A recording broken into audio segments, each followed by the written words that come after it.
I am the Tofu Golem. Please enjoy the video. You'll start by powering the mouse and ensuring your receiver or PC is ready. Insert the battery or plug USB-C to charge, then flip the power switch on. Make sure the USB receiver is in a free USB port or that your computer's Bluetooth is enabled. Once done, position the receiver or stay within 3 meters, proximity speeds pairing. You're preparing the essential hardware so the pairing steps that follow won't be delayed by low power or poor signal. Now you connect.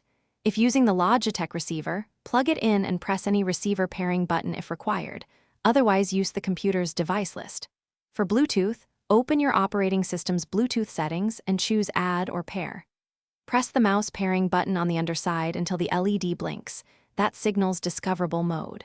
Your computer will show Logitech Pro Superlight or similar.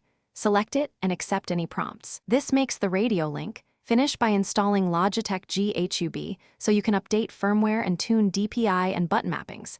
This ensures reliability and optimal performance. Test pointer movement and click responses right away and make small DPI or polling rate changes if tracking feels off. If pairing fails, try a systematic reset. Restart the computer, reinsert the USB receiver, replace or recharge the battery, and update Bluetooth or USB drivers. That one troubleshooting tip, work.